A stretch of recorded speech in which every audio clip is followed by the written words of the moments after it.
رجب but والا جو case ہے اس کیس پہ آپ کی ورکنگ ہے، پھر تب معاف کر دینا چاہیے؟ ہاں ہاں، الا الذین تابوا واصلحوا وبینوا، ٹھیک ہے وہ لوگ اس سے مستثنیٰ ہوتے ہیں جو توبہ کریں، جی جی اپنی اصلاح کریں ٹھیک اور ہے اپنی توبہ کو بیان کریں لوگوں کے سامنے، ٹھیک ہے۔ تو ان کو تو پھر معافی ملنی چاہیے۔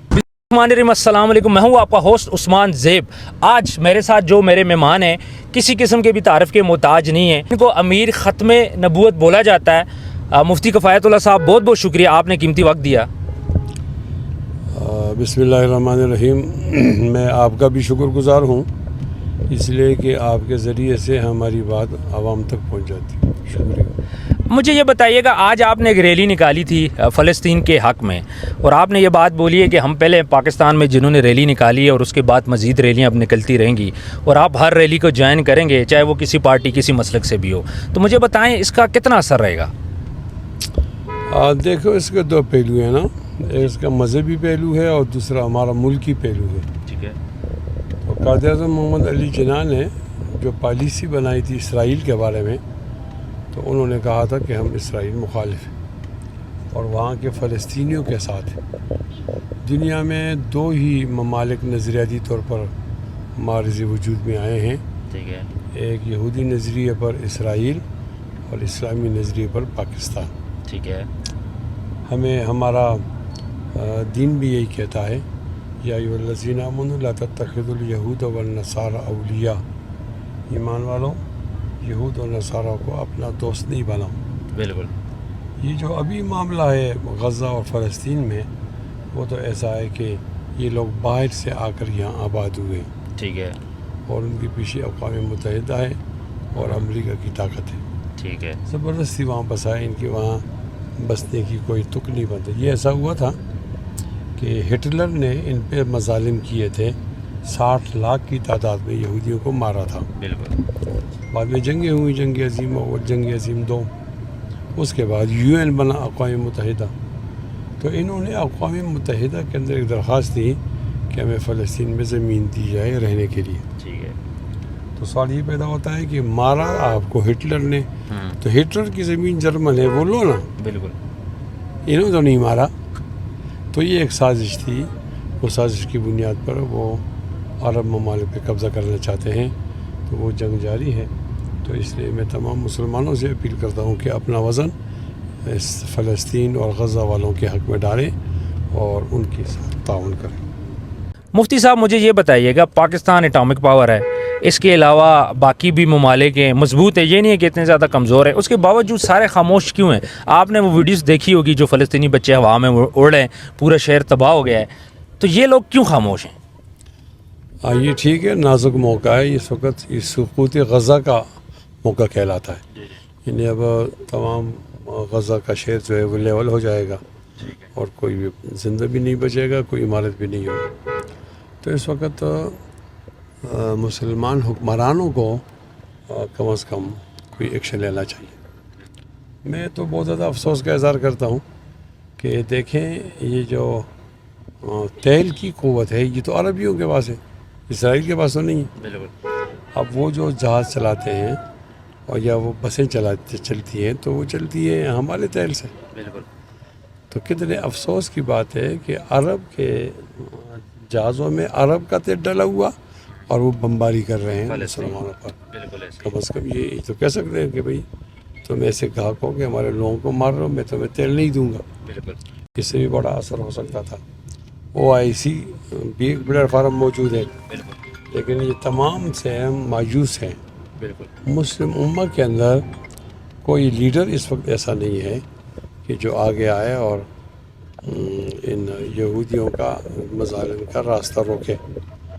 تو ہمارے حکمران بھی ایسے ہیں، ہماری اصل حکومت تو فوجیوں کی ہوتی ہے۔ بالکل یہ جو ہمارے صدر و جنرل وزیر اعظم ہوتے ہیں یہ برائے نام ہوتے ہیں، لیکن چلو وہ برائے نام بھی تو کوئی اظہار نہیں کرتے، اور جو اصل پاور جن کے پاس ہے وہ چیف آف آرمی اسٹاف ہے، تو اس کا تو موٹو ہے ایمان، اتحاد، تنظیم۔ بالکل ایسے ایمان بھی ہونا چاہیے۔ حمایت کرتا ہے فلسطینیوں اور غزہ والوں کی، اور تنظیم بھی اور اتحاد بھی۔ تو کیا چیز ہے کہ یہ خاموش ہے؟ میرے خیال میں ہمارے حکمران انہوں نے طے کیا ہے کہ ہم نے امریکہ کے ساتھ چلنا ہے، امریکہ کو ناراض نہیں کر سکتے، اس لیے انہوں نے فلسطینیوں کی مدد نہیں کی۔ میرا ان سے مطالبہ ہے کہ وہ فلسطینیوں کی مدد بھی کریں اور امریکی کی غلامی سے نکل کر جو آزاد ممالک کا بلا کے اس کے اندر شامل ہوں، اور مسلمانوں کی جو پاکستان کے مسلمان ہیں ان کے عقیدے کی ترجمانی کریں۔ بالکل ٹھیک کہہ رہے ہیں۔ اچھا اب بات کرتے ہیں تھوڑا سا ختم نبوت کی۔ آپ کے بارے میں یہ کہا جاتا ہے کہ آپ امیر ختم نبوت ہیں، جب بھی ختم نبوت کا معاملہ آتا ہے تو آپ کا ریئیکشن بہت زیادہ سخت ہوتا ہے۔ آج کل ملک کے اندر نا کچھ کنٹروورسیز چل رہی ہیں، ٹھیک ہے، اس کے اوپر ہماری کچھ علماء کرام سے بھی بات ہوئی، خاص طور پہ اس بات کی جو ہمارے قانون ہے اسلامک لا، اب وہ نہ بچوں کو پڑھائے جاتے ہیں نہ نصاب میں پڑھائے جاتے ہیں۔ اس کے بعد جب بڑے ہوتے ہیں بچوں کو پتہ نہیں ہوتا تو بچوں کے منہ سے کوئی ایسی بات نکل آتی ہے، پھر بعد میں وہ توہین مذہب کا یا توہین رسالت کا مسئلہ بن جاتا ہے۔ تو مجھے یہ بتائیں کہ ہمارے نصاب میں کیا ناموس رسالت کے قانون کو شامل نہیں کرنا چاہیے، یہ جو ہمارے بچے دوسری تیسری کلاس میں پڑھتے ہیں؟ دوسری تیسری تو نہیں، لیکن کسی مناسب موقع پر یہ چیزیں نصاب میں شامل ہونی چاہیے تاکہ ان کو یہ معلوم ہو کہ کون سے جملے توہین نبوت ہے، توہین اصحاب پیغمبر ہیں، یہ ان کو معلومات ہونی چاہیے۔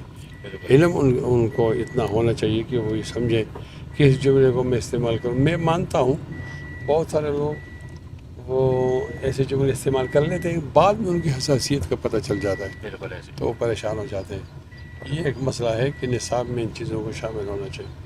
اچھا رجب بٹ والا جو کیس ہے اس کیس پہ آپ کی ورکنگ ہے؟ یہ سنا ہے کہ انہوں نے کوئی بات کی اور لوگوں اس کو پکڑا ہے۔ اچھا اس نے یہ بات بولی تھی کہ بھائی میرے اوپر نا 295A بھی لگی ہے، میرے اوپر 295C بھی لگی ہے، ٹھیک ہے، حالانکہ اس کے اوپر صرف 295A لگی تھی توہین مذہب۔ دوسرا اس نے بولا کہ میرا سدھو موسے والا میرا استاذ ہے جو گانے شانے گاتا تھا انڈیا کا، اس کو مار دیا گیا تھا، اس کے اوپر بھی یہ 295 لگی تھی۔ تو وہ کہہ رہے جی میں اب نا 295 کے نام سے پرفیوم بھی لانچ کر رہا ہوں، یہ بات اس نے بولی تھی۔ اور اب ہم اس کو بہت سے لوگوں نے پکڑ لیا ہے کہ بھائی آپ نے نا توہین رسالت کا آپ پہ الزام ہے، لیکن جنہوں نے اس پہ الزام لگایا میں نے ان کے ساتھ بھی انٹرویو کیا تھا علامہ صاحب سے، علامہ صاحب نے یہ بات بولی کہ ہم نے اس پہ نا توہین رسالت نہیں کی، ہم نے اس پہ توہین مذہب کی ہے، لیکن وہ مافیاً توہین رسالت کی مانگ رہا ہے اور لوگ اس کو توہین رسالت کے الزام لگا رہے ہیں۔ بھئی یہ ایک حساس مسئلہ تو ہے اور ایک جذباتی وابستگی ہوتی ہے، اس میں احتیاط ہونی چاہیے، الفاظ کے استعمال اور چناؤ میں بھی احتیاط ہو، اور جو لوگ سزا دیتے ہیں یا وہ سزا کا مطالبہ کرتے ہیں تو وہ بھی احتیاط کریں۔ اچھا مجھے یہ بتائیے گا اگر ایک بندہ، خیر اس پہ ثابت نہیں ہوئی لیکن وہ یہ کہہ رہا ہے کہ بے خیالی میں نے بولا، یعنی مجھے ان چیزوں کا نہیں پتہ تھا، تو کیا تب اس کو معاف کر دینا چاہیے؟ ایک بندہ قرآن پاک پہ ہاتھ بھی لگاتا ہے، پھر خانہ کعبہ میں جا کے خانہ کعبہ کے سامنے بیٹھ کے بھی معافی مانگتے اور یہ بات بولتے ہیں کہ مجھ سے نادانی میں باتیں ہوئی ہیں، مجھے مطلب نہیں پتہ تھے، تو کیا پھر تب معاف کر دینا چاہیے؟ ہاں الا الذین تابوا واصلحوا وبینوا، ٹھیک ہے، وہ لوگ اس سے مستثنا ہوتے ہیں جو توبہ کریں، اپنی اصلاح کریں ٹھیک ہے، اور اپنی توبہ کو بیان کریں لوگوں کے سامنے، ٹھیک ہے، تو ان کو تو پھر معافی ملنی چاہیے، ٹھیک ہے۔ اور خاص کر جب وہ کہتا ہے کہ مجھے بے خیالی میں الفاظ نکل گئے۔ دوسرا یہ بتائیے گا کہ آپ کو کچھ سیکیورٹی تھریٹ مل رہے ہیں داعش کی طرف سے، اس میں کتنی صداقت ہے؟ سچ ہے، پہلے وہ ایک یہاں المرصاد خیبر نیوز ایجنسی ہے افغانستان کی، ان کی طرف سے سوشل میڈیا پر ایک لیٹر آیا تھا ٹھیک ہے، کہ داعش جن 13 لوگوں کو قتل کرنا چاہتی ہے تو اس میں جمعیت علماء اسلام کا نمبر 1 ہے، پہلے نمبر پر ہے، ٹھیک ہے، اور اس میں 1 نمبر انہوں نے ہمارا لگایا۔ اچھا، یہ تو ہوتا رہتا ہے، سیکورٹی خوف نہیں ہے، سیکورٹی احتیاط اور سنت ہے۔ ٹھیک ہے، تو میں نے اپنے ڈی پی او کو کہا ہے کہ آپ ہمیں سیکورٹی دیں، جو ان کی ذمہ داری ہے۔ ٹھیک ہے، وہ سیکورٹی اس طرح دیتے ہیں کہ ہمیں 1 آدمی دے دیں پولیس والا، ٹھیک ہے، تو ہم تو حساس پوزیشن میں ہیں، 1 آدمی جو ہوگا وہ کب تک چوکنا اور بیدار رہے گا؟ بالکل، پھر اس کی اپنی ہوائی جو ضرورتیں ہیں اس کو چھٹی بھی کرنی پڑتی ہے۔ بالکل، تو میں نے ان کو یہ تجویز دی کہ آپ 4 لوگ ہمارے نام پر الرٹ کرو، 2 لوگ ہوں میرے ساتھ ٹھیک ہے، چوکنے ہوں، ٹھیک ہے، اور جب وہ اتریں تو پھر 2 لوگ اور آ جائیں، ڈیوٹی پر 2 ہوں اور 2 چھٹی پر ہوں، ٹھیک ہے، تو مجھے تو امید ہے کہ وہ دیں گے. اگر وہ نہیں دیں گے تو پھر ہم عدالت سے لیں گے. اچھا داعش تو وہ بھی کہتے ہیں جی ہم مذہبی تنظیم ہے. اب آپ کو تھریٹ کرنا کس وجہ سے؟ مطلب یہ جو آپ مذہب کی بات کرتے ہیں، آپ ختم نبوت کی بات کرتے ہیں، ان معاملات کی وجہ سے یا کوئی اور معاملہ ہے؟ نہیں میری تو اور رائے ہے اس میں. میری رائے یہ ہے کہ افغانستان کے طالبان اور ہمارے مولانا آپس میں مخالف ہو گئے. اچھا. تو انہوں نے ان کو زخم دینے کے لیے ٹھیک ہے. داعش سے ہاتھ ملایا ہے. ٹھیک ہے. اور یہ ہماری ایجنسیاں ISI اور MI وہ داعش کے ساتھ مل کر کام کرنے پہ معاہدہ ہوا ہے. ٹھیک ہے. اور انہوں نے دفتر بھی دیا ہے ٹھیک ہے. وہاں مستونگ میں. اچھا. ان کی ٹریننگ بھی ہو رہی ہے. ٹھیک ٹھیک ٹھیک. اب یہاں طریقہ یہ ہے کہ یہ لسٹ دیتے ہیں اور وہ کارروائی کرتے ہیں. ٹھیک ہے میں سمجھ گیا. اب یہ کس کی لسٹ دیتے ہیں؟ تو یہ ان کی لسٹ دیتے ہیں جو جمہوریت کے حق میں بات کرتے ہیں. ٹھیک ہے. اور ماشاء اللہ کے خلاف بات کرتے ہیں. ٹھیک ہے. یا وہ حق کی بات کرتے ہیں اور باطل کے خلاف بات کرتے ہیں، سچ کی بات کرتے ہیں، جھوٹ کے خلاف کرتے ہیں، مظالم کے خلاف بات کرتے ہیں. تو میرا اس کے اندر الحمدللہ بہت زیادہ شہرت ہے کہ میں مظالم کے خلاف بات کرتا ہوں. ٹھیک ہے. میں کہتا ہوں کہ پاکستان میں علماء قتل نہ ہو. میں کہتا ہوں مدرسوں میں بمباری نہ ہو. ٹھیک ہے. میں کہتا ہوں لال مسجد سے دلخراش واقع دوبارہ نہ ہو. بالکل. میں کہتا ہوں کہ ہمارے فوجیوں کو 53 والا ماحول نہیں پیدا کرنا چاہیے ٹھیک ہے. جہاں ایک دن میں 10,500 لوگ مارے گئے. بالکل. اور میں کہتا ہوں کہ مسنگ پرسن کوئی نہ ہو. ٹھیک ہے. یعنی کوئی آدمی ایسا نہ ہو کہ وہ اس کا خاوند بیوی کا معلوم ہی نہیں پتہ زندہ ہے مردہ ہے. ہوتا ان کے پاس ہے. ٹھیک ہے. ہمارے پاک عربی کے پاس ہوتا ہے. ٹھیک ہے. اور میں کہتا ہوں مابرائے عدالت کسی کا قتل نہ ہو. ٹھیک ہے. جب آپ کے پاس عدالت موجود ہے جی. تو کتنی بری بات ہے کہ آپ جیل سے آدمی کو پکڑ کر باہر نکال لیتے ہیں اور آپ کھڑے کھڑے اس کو مار لیتے ہیں. بالکل ایسے. یہ تو بہت ظلم ہے. یا تو پھر عدالتیں ختم کرو. تو یہ چیزیں جو ماورائے آئین ماورائے عدالت اور وہ جو آئین پر پاؤں رکھتے ہیں تو اس کے خلاف ہم بولتے ہیں. اب انہوں نے مجھے ڈکلیئر کیا ہے اپنا مخالف، حالانکہ میں ان کا مخالف نہیں. ٹھیک ٹھیک. میں تو پاکستان کو اللہ تعالیٰ کی نعمت سمجھتا ہوں. ٹھیک ہے. اور تھوڑا سلو چلائے تھا انٹرویو بھی کر رہے ہیں. ان کو نصیحت بھی کرتا رہتا ہوں. ٹھیک ہے. اب نصیحت کرنے والا مخالف تو نہیں ہوتا، وہ تو مصلح ہوتا ہے، محسن ہوتا ہے. بالکل. تو انہوں نے مجھے ڈکلیئر کیا ہے اپنا مخالف. ٹھیک. انہوں نے داعش کو دیا ہوگا. پہلے داعش کا مجھ سے کیا لینا تھا؟ کچھ نہیں. بالکل. انہوں نے داعش والوں سے کہا ہوگا کہ یہ آدمی ہمارے خلاف بولتا رہتا ہے، تنقید کرتا ہے، تو اس کو آپ سنبھالو. تو اس طرح ہمارا نام ایک نمبر پر آ گیا. اچھا مجھے ایک بات بولے. ابھی تھوڑا سا سیاست کی بات کرتے ہیں. اعظم سواتی صاحب نے یہ الزام لگایا ہے بابر سلیم سواتی لوگوں پہ کہ ان لوگوں نے کرپشن کی ہے. انہوں نے خیر ان کا نام نہیں لیا. انہوں نے بولا تھا کہ ایک منیز 7 MP ہیں انہوں نے کرپشن کی ہے بہت زیادہ. PTI کے اندر کرپشن ہو رہی ہے. تو آگے سے ان کی طرف سے جواب آ گیا جی ہمارے اوپر الزام لگ رہا ہے. تو آپ کو کیا لگتا ہے کہ کیا کرپشن ہوئی ہے؟ خیر میں دونوں کو جانتا ہوں. میں اعظم خان کو بھی جانتا ہوں اور میں بابر خان کو بھی جانتا ہوں. میری رائے کے مطابق یہ الزامات پبلک نہیں ہونے چاہیے تھے. آپ نے تو معلوم کرنا چاہیے تھا. اگر کہیں غلطی اس کو ٹھیک بھی کرنا چاہیے تھا.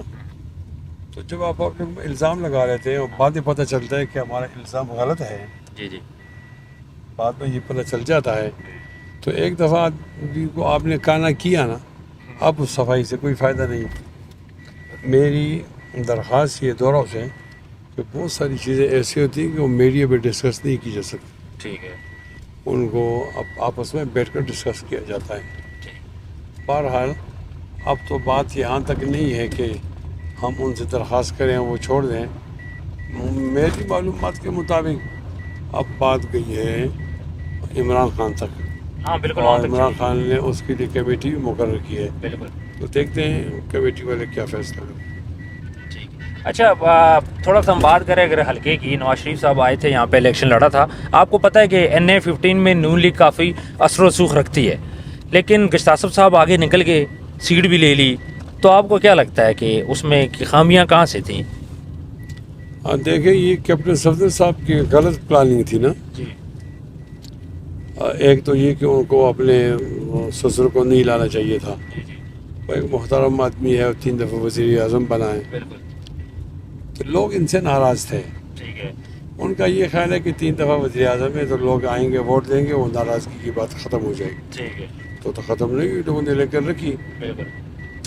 اب ایک غلطی تو یہ تھی کہ ان کو نہیں لانا چاہیے تھا میاں نواز شریف صاحب کو یہاں, ٹھیک. خاص کر جب ان سے لوگ ناراض تھے. ٹھیک ہے.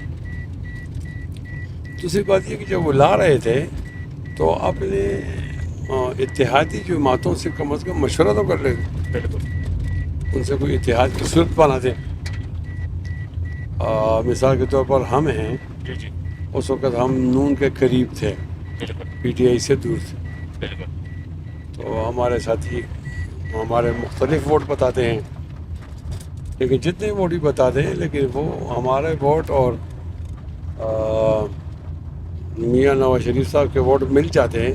بالکل میاں صاحب جیت جاتے ہیں. بالکل ایسے. لیکن انہوں نے ہمیں پوچھا تک نہیں ہے. لیکن کافی جگہ پہ seat adjustment P D M کی ہوئی ہے, ٹھیک ہے, تو NA-15 پہ کیوں نہیں ہوئی؟ یہ تو ان سے پوچھو نا, ان کے گردن میں سریا ہے. اچھا. تو سریا نیچے کریں گے تو بالکل بات ہوگی نا. بالکل آپ صحیح کہہ انہوں رہے نے ہیں. ہم سے نہیں کہا. اچھا. آخر میں پھر وہ جا کر مولانا فضل الرحمان سے ملنے گئے تھے کہ آپ مفتی صاحب کو بٹھا دوں, لیکن پھر وہ تو میرے خیال سے ملاقات نہیں ہوئی, یا مجھے مولانا صاحب نے بتایا نہیں, یا یہ کہ اس وقت یہ ماحول ہی نہیں تھا. جی جی. بہرحال وہ اور بات ہے. لیکن میں 95% نہیں 100% میں کیپٹن صدر صاحب کی غلطی سمجھتا ہوں. اچھا. ان کی غلط پلاننگ سمجھتا ہوں. کہ اول تو میاں نواز شریف صاحب کو یہاں نہ لاتے تو اس کے لیے ماحول پیدا کرتے. بالکل بالکل صحیح کہہ رہے ہیں. مجھے یہ بتائیے گا, ابھی پاکستان کے اندر آپ کو سیاست کے لحاظ سے بولیں یا کام کے لحاظ سے بولیں, خاص طور پہ ہمارے KPK کے اندر, آپ کا حلقے کے اندر جو آپ کے حلقے ہیں, کسی قسم کا ترقیاتی کام نظر نہیں آ رہا, کسی قسم بھی لوگوں کی فلاح کا کام نظر نہیں آ رہا. سارے سیاستدان آپس میں لڑ رہے ہیں, ایک دوسرے پہ الزام لگا رہے ہیں. تو آپ کو کیا لگتا ہے کہ آگے عوام کے لیے کوئی بہتری آئے گی؟ ترقیاتی کام کے بارے میں PTI کا یہ موقف ہے کہ یہ سیاسی لوگوں کو یہ نہیں کرنا چاہیے.